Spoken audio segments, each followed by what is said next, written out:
மிக குறிப்பாக நீங்கள் வெள்ளிக்கிழமைகளில் என்னென்ன செய்யலாம். வெள்ளிக்கிழமைகளில் உப்பு வாங்கலாம்.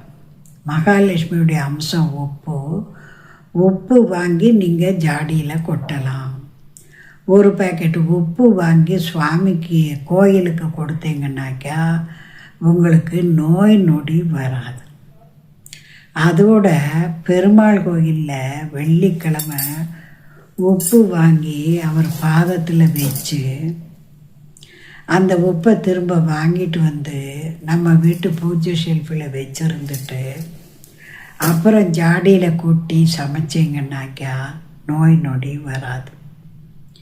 அதோட காலையில் எழும்பும்போதே அச்சுதாய அனந்தாய கோவிந்தாய நாராயணாய கேசவாய மாதவாய ஓம் ஸ்ரீ மகாவிஷ்ணுவே என்று நீங்கள் சொல்லிக்கிட்டே வந்தால் எழும்பும்போதே சொல்லலாம். உங்களுக்கு நிறைய நாம தெரியாட்டாலும் அச்சுதாய அனந்தாய கோவிந்தாய நாராயணாயன்னு சொன்னாலே போதும். சொன்னால் நமக்கு நோய் நொடி வராது.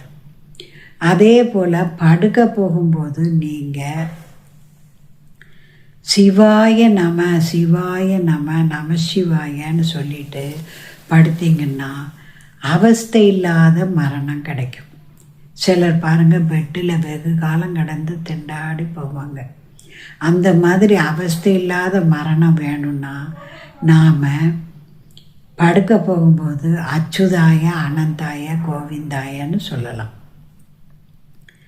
அதே மாதிரி உங்களுக்கு எல்லா சிறப்புகளும் கிடைக்கணும் அப்படின்னா கோவிந்தாய கோவிந்தாய கோவிந்தாயன்னு நீங்கள் ஒரு நாளைக்கு 4 தடவை 5 தடவை சொன்னாலும் போதும்.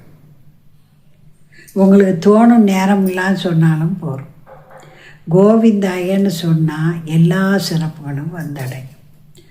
பூத பிரதையே நமகன்னு சொன்னீங்கன்னா உணவுக்கு பஞ்சம் இருக்காது, சோற்றுக்கு பஞ்சம் இருக்காது. சோறு உங்கள் வீடு தேடியே வரும்.